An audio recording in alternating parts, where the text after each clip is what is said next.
तर ज्योती वाघमारे यांची राज्यसभेसाठी निवड झाली ती योग्य आहे असं माजी खासदार गजानन कीर्तीकर यांनी म्हटलंय। मात्र इतर कोणाला संधी दिली असती तर नाराजीला जागा मिळाली असती असंही कीर्तीकरांनी म्हटलंय। हा जो निर्णय घेतलाय एकनाथ शिंदे साहेबांनी त्याचं अगदी मनापासून स्वागत करतो। अगदीच कोण अगदी एखादा पुंजीपती आणलाय जो मागच्या काळात घडत होता तसं नाहीये।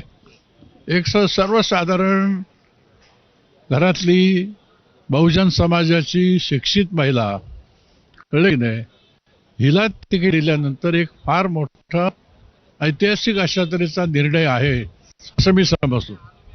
आम्ही समजा ज्येष्ठ असलो किंवा राहुल शेवाळे प्रयत्न करत होता तो सुद्धा भव्य असला तरी त्याला बाजूला करून हा जो निर्णय घेतलाय एकनाथ शिंदे साहेबांनी त्याचं मी मनापासून स्वागत करतो। आपण देखील इच्छुक होतात। मागच्या वेळी आपण सिटिंग खासदार असताना आपण ती जागा सोडली होती। रवींद्र वायकर त्या ठिकाणी निवडून आले। त्यामुळे कुठेतरी ही नाराजी देखील पक्षात पाहायला मिळते की ऐन वेळी जे काँग्रेसमध्ये होते त्यांना आता शिवसेनेत आल्यानंतर उमेदवारी मिळते आणि जे ज्येष्ठ शिवसैनिक आहेत यांना कुठेतरी आता बाजूला केलं जात आहे। त्यामुळे शिवसेनेत अंतर्गत नाराजी ही पाहायला मिळते। काही वेळापूर्वीच अनंत अडसूळ यांनी देखील आपली नाराजी बोलून दाखवली होती। दिलेला शब्द हा पूर्ण केला जात नाहीये, बघू करतो हीच वाक्य पाहायला मिळतात। तेव्हा तसं आहे, राजकारणामध्ये प्रत्येकाला काहीतरी त्याचा हिडन अजेंडा असतो आणि तो हिडन अजेंडा त्याचा तो साध्य करण्यासाठी त्या पक्षामध्ये तो वावरत असतो, नेतृत्व करत असतो, पक्षासाठी काम करत असतो।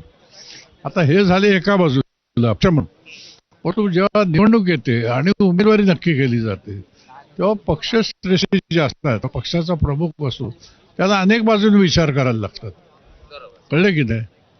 मला समजा उमेदवारी दिली किंवा राहुल शेवाळेला दिली तर ती नैसर्गिक निर्णय झाला असता, पण त्या सगळ्या गोष्टीवरती पार करून एक बहुजन समाजाची सुशिक्षित महिला तिला उमेदवारी देणं हा एक फार मोठा निर्णय एकनाथ शिंदे साहेबांनी घेतलाय। त्याचा चांगला संदेश महाराष्ट्रभर जाईल। दरम्यान उमेदवारी अर्ज भरल्यानंतर ज्योती वाघमारेंशी बातचीत केली आहे आमच्या प्रतिनिधींनी, बघूया।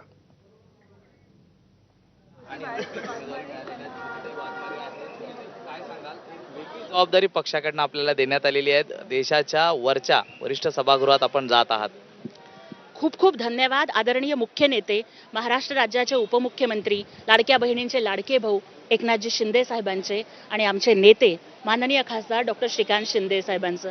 वाटलं नव्हतं कधी हा दिवस येईल, कारण लहानपणापासून भाकरीचा संघर्ष बघितलाय, लहानपणापासून भुकेचे चटके सोसलेत, लहानपणापासून संघर्ष केलाय आणि त्याच्यामुळे जेव्हा शिवसेनेच्या दसरा मेळाव्यामध्ये बोलण्याची संधी मिळाली ना, म्हटलं बस अब इससे बडा कुछ नहीं हो सकता, की खूप झालं की आपल्याला एक वंचित दलित मुलगी, भीमराज की बेटी, तिला एकनाथ शिंदे साहेबांनी दसरा मेळाव्यात शिवसेनेचा आवाज बनून बोलायला दिलं।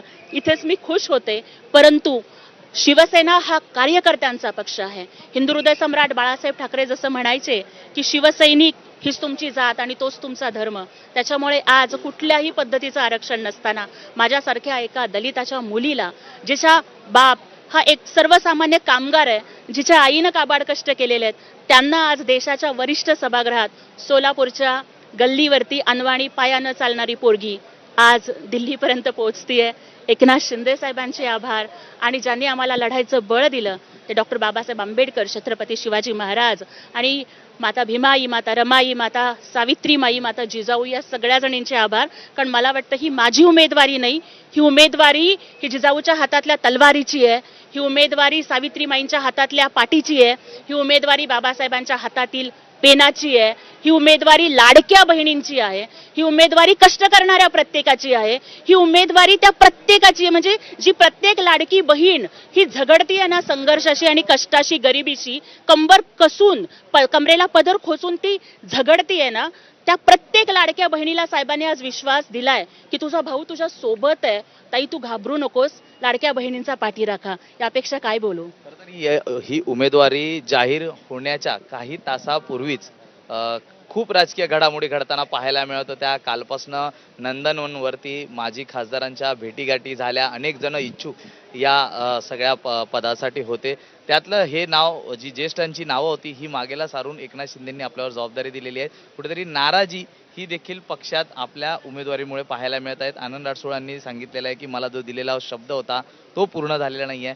ही नाराजी आता नेमकी कशी थोपवणार मग? दादा, मग खरं सांगू का, मला या संदर्भातली म्हणजे उमेदवार कोण आहेत किंवा तुम्ही जे काही सगळं म्हणताय घडामोडी वगैरे वगैरे, खूप साधी मुलगी हो मी, खूप गरीब पोरगी आहे. मला नाही कळत राजकारण, मला नाही म्हणजे या सगळ्या गोष्टी कळत. पण मला विश्वास आहे की माझे नेते एकनाथजी शिंदे साहेबांनी ही जी संधी मला दिली आहे ना, त्या संधीचं सोनं करेन.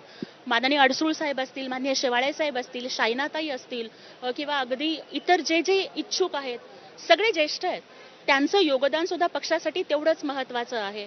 पण साहेबांनी आज जो निर्णय घेतला, आमच्या मुख्य नेत्यांच्या निर्णयाच्या सोबत सगळेजण थांबतील आणि हे आमचे सगळे लाडके भाऊ आणि लाडक्या बहिणींना आनंद वाटेल की कुठलाही वारसा नसलेली, कुठल्याही घराण्याची परंपरा नसलेली, जिनं संघर्षातून स्वतःचं शिक्षण पूर्ण केलं आणि जी आज धडपडतीये, या माझ्यासारख्या एका गरीब दलित भीमराज की बेटीच्या पाठीशी हे सगळे आमचे. पुढच्या बातमीकडे जाऊया. राज्यसभेची निवडणूक आता बिनविरोध होणार आहे.